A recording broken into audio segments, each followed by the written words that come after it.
정치권의 건국절 논란이 가열되고 있습니다. 박 대통령 지난 광복절 경축사에서 1948년 8월 15일을 건국일로 언급하면서 부턴데요. 그렇게 되면 임시정부를 부정하는 거다 반발이 거세지만 새누리당은 건국절을 기념일로 법제화하는 방안을 추진한다. 이런 얘기가 들려옵니다. 그러면서 김대중 노무현 대통령도 1948년 건국론을 언급했었다. 이런 주장을 내놓았습니다. 이런 상황에서 마침 오늘이 김대중 전 대통령의 7주기가 되는 날입니다. 건국절 논란에 이름이 오르내리고 또 남북관계는 경색될 대로 되고 이 와중에 맞는 7주기 유족들에겐 남다를 것 같아서요. 오늘 김대중 전 대통령의 삼남 김홍걸 더불어민주당 전 국민통합위원장을 만나보려고 합니다. 김홍걸 위원장님 안녕하세요. 예, 안녕하세요. 10시 추모식이죠? 예. 예. 그 어머님 이희호 여사 올해 95 되셨는데 건강은 어떠십니까? 조금 기력이 약해지긴 하셨는데 예. 오늘 행사에는 참석하실 겁니다. 그러세요. 다 별다른 건강 문제 없으시고요. 예. 다행입니다.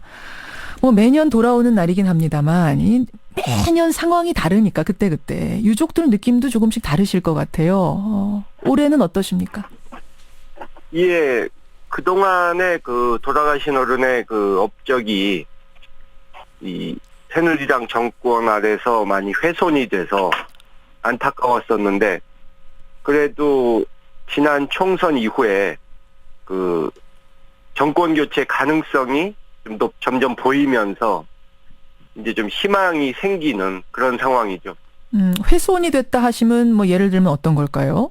예, 잘 아시겠지만 민주주의 또 한반도 평화 이런 문제에 있어서 남북 문제 그분이 이루어 놓은 것들이 많이 좀 훼손이 된 거죠. 그런 의미에서 이런 질문은 어떨지 모르겠습니다만 김 전 대통령께서 지금도 생존해 계셨다면 지금 우리나라 지금의 여러 가지 상황들 돌아가는 거 보면서는 어떤 말씀하셨을지, 뭘 제일 어떤 걸 보면서 가장 크게 목소리를 내셨을지 어떻게 보세요? 예, 다른 것보다도 그분이 생전에 우리나라가 이 한반도를 둘러싼 주변 강대국들 사이에서 균형 외교를 펼쳐야 우리의 국익을 최대화할 수 있다고 항상 믿으셨는데, 예, 지금은 전혀 외교가 제대로 우리나라 지금 외교가 돌아가지 못하는 이 답답한 상황이어서 아마 그 점을 지적하실 것 같습니다. 사드 배치 놓고선 이 외교가 지금 잘하고 있는 거느냐, 이 균형 외교 제대로 하고 있는 거냐, 이런 논란들 벌어지는 모습 보면서 안타까워하셨을 거다 이 말씀이세요. 예, 아니 외교 부재 상황이죠. 외교 부재 상황.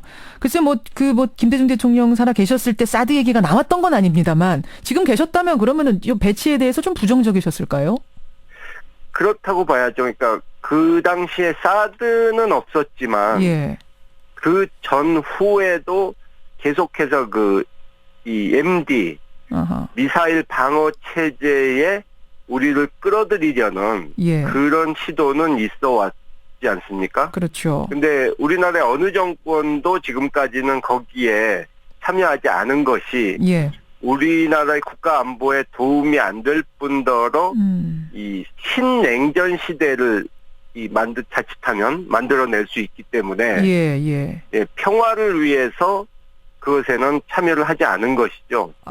그런 의미에서 봤다면 비추어 볼 때 사드 배치도 아마 반대하지 않으셨을까 이 말씀. 그렇죠. 근데 그 사드 배치는 이거는 외교하고 상관없다. 중국을 어떻게 하려는 거 아니고 일본 어떻게 하려는 거 아니고 우리를 지키기 위한 거다라고 지금 정부는 얘기하고 있는 거 아닙니까? 그런데 오히려 한반도 방어보다는 미국의 MD 시스템을 도와주고 오히려 일본 방어에 도움이 된다. 이런 얘기도 있고 또 일단 중국 측에서 저렇게 민감하게 나오는데 일방적으로 우리 쪽에서 당신들하고는 상관없으니까 신경 쓰지 말아라 이런다고 해결되는 문제가 아니지 않습니까? 알겠습니다. 그런 의미에서 균형 외교적인 측면에 지금 우려스러운 목소리를 아마 크게 내셨을 거다. 김홍걸 그렇죠. 전 국민통합위원장 지금 만나고 있는데요. 사실 이번 7주기 김 전 대통령 이름이 정치권 여기저기서 오르내리고 있는데 건국절 논란에까지 등장을 했습니다.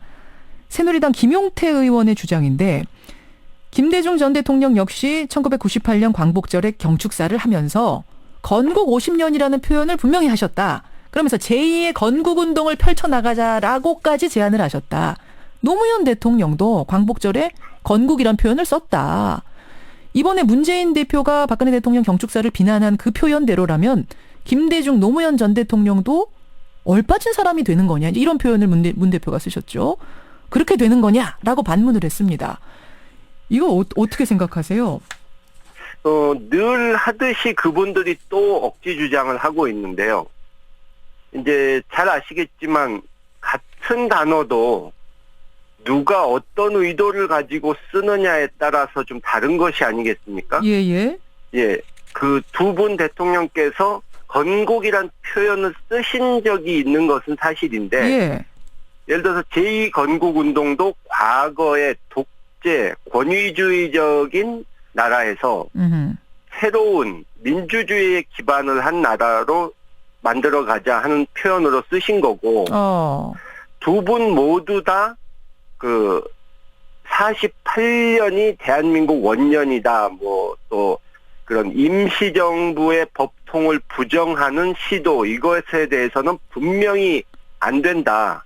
라는 이 부정적인 얘기를 하셨거든요. 그것과 함께 얘기한 건국이란 단어였기 때문에 맥락이 다르다? 그렇죠. 근데 98년에 말씀하시면서 건국 50년이라고 하신 거면 결국은 1948년 이승만 정부 그때를 건국으로 보신 거 아니냐? 이제 이렇게 지금 김용태 의원은 말씀하시는 거거든요.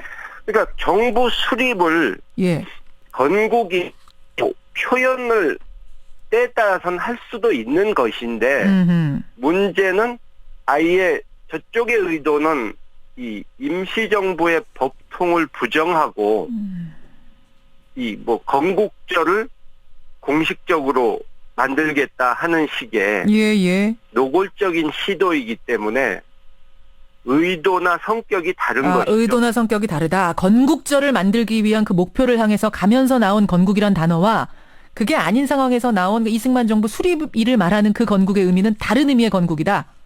그렇죠.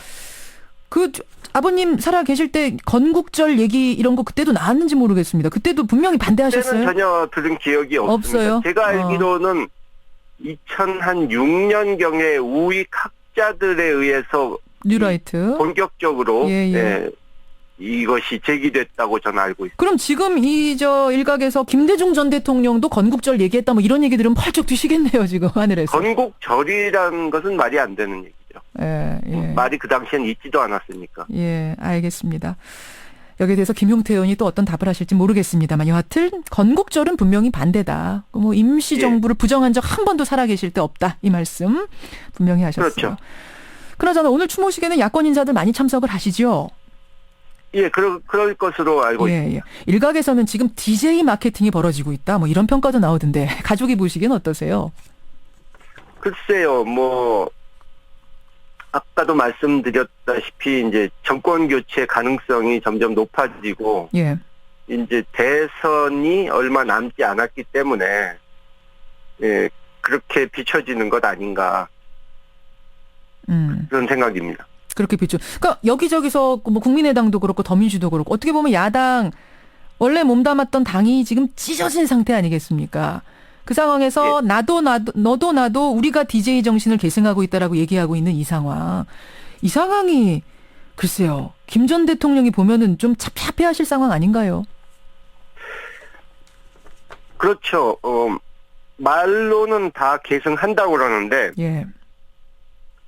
그분의 정신, 그러니까 이 사리사욕을 뛰어넘어서 눈앞에 작은 이익을 추구하지 않고 이제 멀리 미래를 보고 정치하는 그런 김대중 정신을 이어받지 않으면서 이 적통이라고 주장한다 그러면은 좀 말이 안 되는 거죠.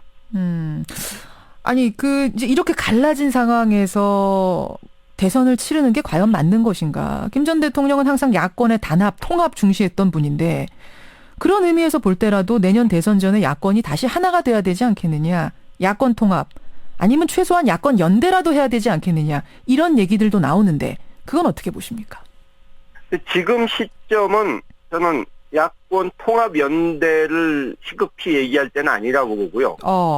그러니까 야권 통합이 되면 무조건 이긴다는 생각은 아니한 생각이고 야권 통합이 안 되면 무조건 진다는 생각은 패배주의라고 생각합니다. 그렇게 보세요. 일단 우리의 실력을 더불어민주당 입장에서는 우리의 실력을 키워서 독자적으로도 승리할 수 있을 때까지 이 기반을 쌓은 후에 그래도 모자라면 그때 가서 이제 연대 통합을 그때 시도해야겠죠.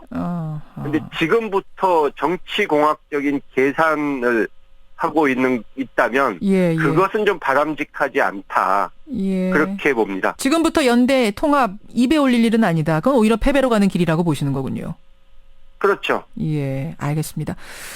사실 질문들이 많이 들어오는데 짧게 한 가지만 좀 질문 드릴게요. 오늘 무슨 북한의 최고위직 외교관이 탈북을 하기도 했고 여러 가지로 남북 관계 얼어붙고 있고 이 상황 어떻게 보십니까? 예, 그동안에 사실 우리 국민들은 남북 관계가 풀릴 가능성이 전혀 없었던 것으로 생각하시는데 사실 북미와 또 우리 한국의 합의에 의해서 이 과거에도 획기적으로 남북 관계가 개선되기 일보 직전에 아쉽게 실패한 적이 한두 번 있었거든요.